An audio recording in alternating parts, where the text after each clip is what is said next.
खूबसूरत दिखने के लिए हम अपने बालों को कितना टॉर्चर करते हैं। खूब सारे केमिकल्स लगाते हैं, उन्हें ओवर हीट करते हैं, ओवर स्टाइलिंग करते हैं एंड एंड में रह जाते हैं हमारे पास रूखे सूखे बेजान 2 मुँहे या फिर 4 मुँहे बाल। तो आज के इस वीडियो में मैं आपके साथ बात करने वाली हूँ स्प्लिट एंड्स के बारे में कि हमें क्या क्या चीज़ें अवॉइड करनी है जिस वजह से हमें स्प्लिट एंड्स ना हो, और क्या क्या चीज़ें अपने लिए करनी है जिससे अगर हमें स्प्लिट एंड्स हो गए हैं तो उनको हम रेस्क्यू कर पाएँ। आज का ये वीडियो रिक्वेस्टेड वीडियो है, सो आई होप आपको ये पसंद आएगा। तो आप सभी लोग वीडियो को एंड तक ज़रूर देखें, और अगर चैनल को सब्सक्राइब नहीं किया है तो फटाफट से चैनल को सब्सक्राइब कर दीजिए और वीडियो को लाइक करना तो बिल्कुल ना भूलिए अगर वीडियो पसंद आए तो।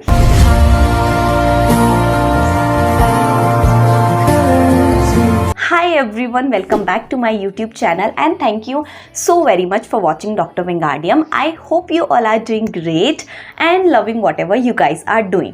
देखिए ये मेरे नॉर्मल बाल है, कोई स्टाइलिंग कुछ नहीं किया है। इनफैक्ट मैंने प्लेट्स बनाई थी जिस वजह से इसमें ऐसे बर्ड्स आ गए। लेकिन हम क्या करते हैं, हम बालों को ना खूबसूरत दिखाने के लिए बहुत सारा स्ट्रेटनर यूज़ करते हैं एंड बहुत सारे केमिकल्स यूज़ करते हैं ताकि हमारे बाल खूबसूरत दिखे। बट मुझे ऐसा लगता है कि जो हमारे नेचुरल बाल है ना, उनसे ज़्यादा खूबसूरत कुछ नहीं हो सकता अगर हम थोड़े बहुत हेयर मास्क अपने लिए यूज़ कर ले, थोड़ा बहुत ऑयलिंग कर लें एंड कम्प्लीटली केयर करें अपने बालों की। स्प्लिट एंड्स किसी को किसी भी एज में किसी भी जेंडर को हो सकता है। इसमें कुछ स्पेसिफिक नहीं होता कि ये मेल है तो मैं इसको होऊंगा या इसको नहीं होऊंगा, ये फीमेल है तो इसी को होना है, या फिर मैं 25 की एज में होऊंगा या 26 की एज में होगा, ऐसा कुछ नहीं होता।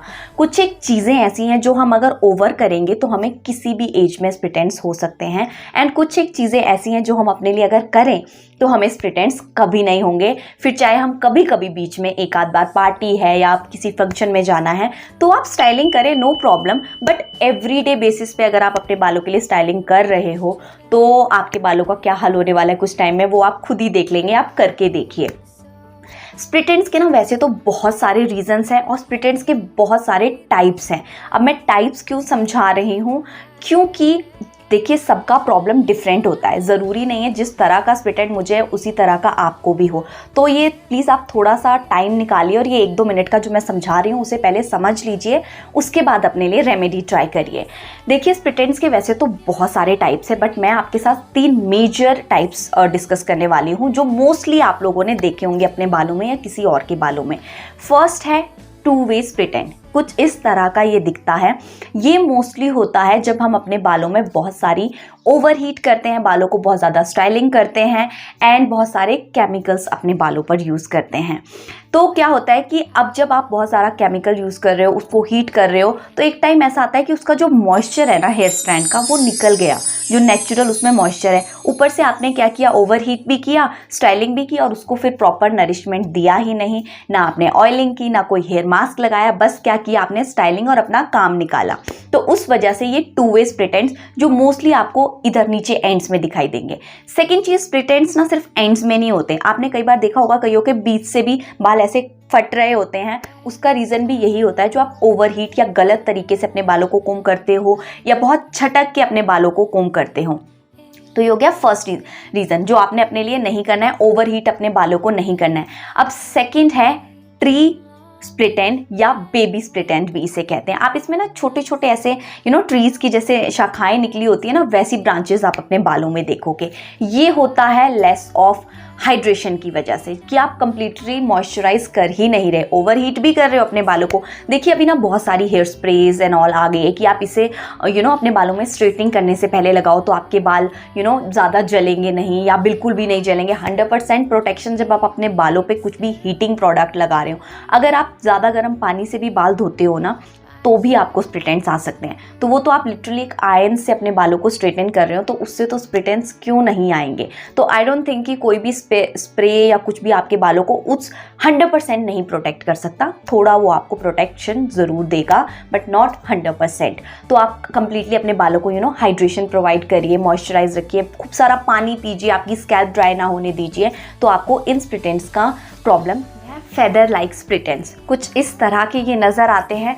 ये मोस्टली तब होते हैं जब आप बहुत सारे chemicals, hair spa, hair treatments अपने लिए करवा रहे हो, केराटिन करवा रहे हो, स्मूथनिंग करवा रहे हो, एंड उसके बाद आप अपनी स्कैल्प को बिल्कुल भी क्लीन नहीं कर रहे हो। आपके स्कैल्प में बिल्डअप बन गया, आपके पोर्स क्लॉग हो गए, आपका जो सीबम प्रोडक्शन है वो तो बढ़ गया, लेकिन जो नेचुरल मॉइस्चर था ना बालों का, वो एकदम से गायब हो गया, जिस वजह से बाल इतनी बुरी तरह से ब्रेकेज होती है कि आपको लिटरली अपने बाल ऐसे झाड़ जैसे नज़र आएंगे। तो इसमें क्या करना है, अगर आपने गलती से अपना केराटिन स्मूथनिंग करवा भी लिया है, no problem at all, buildup हो भी गया है।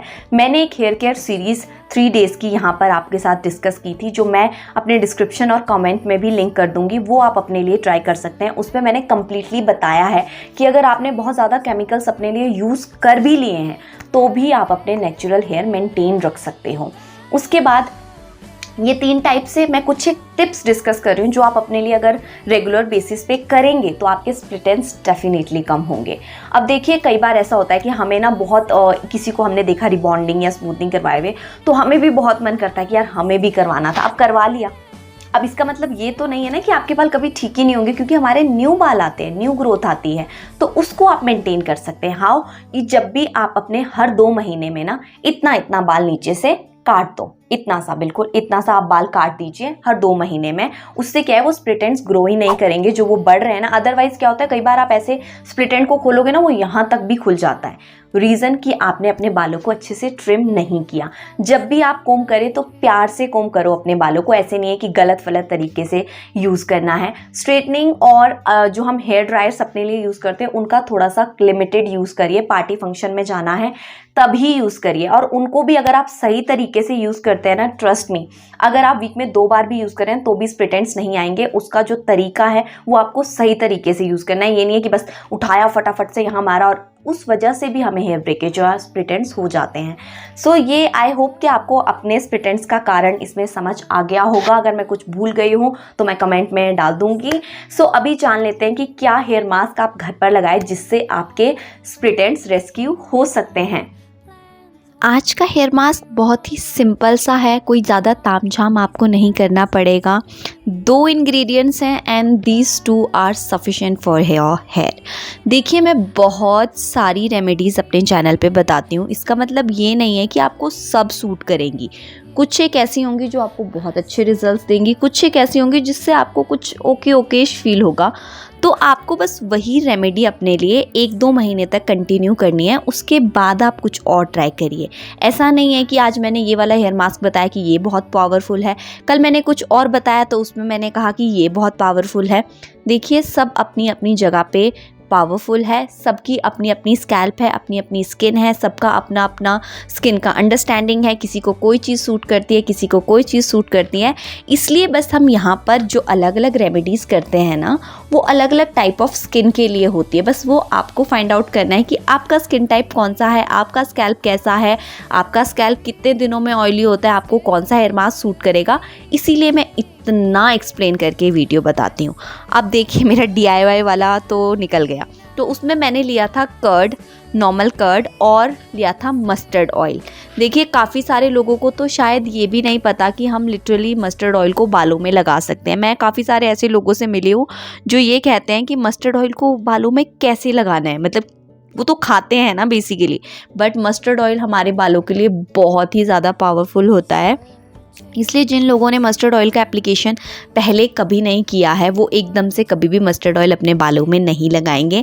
And there are few people जिनको मस्टर्ड ऑयल से इरिटेशन होती है, मिर्ची लगती है, जो कंफर्टेबल नहीं होते हैं।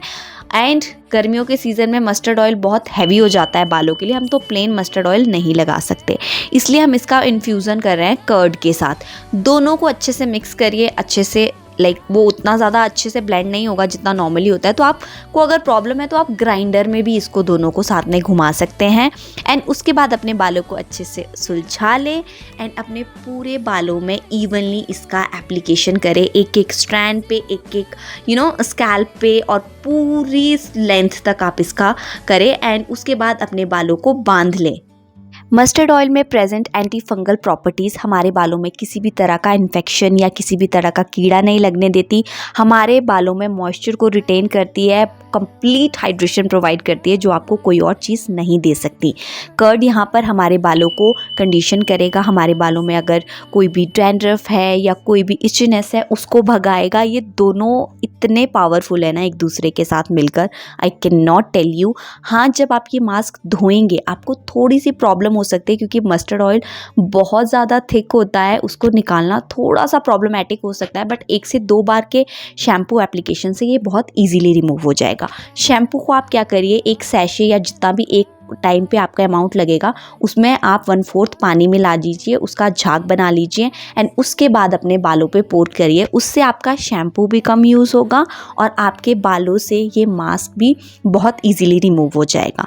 मास्क को लगाने के बाद आप लाइक यूजुअल किसी प्लास्टिक शार कैप से अपने बालों को कवर कर लीजिए। आप इसको पूरा दिन भी रख सकते हैं, कोई प्रॉब्लम नहीं है। आपके पास 1 घंटा है, आप इसे 1 घंटा रखिए, 2 घंटे 2 घंटे रखिए, it's all up to you. So that's it for today's video. I hope you liked it. If yes, then do like, share and subscribe to my channel.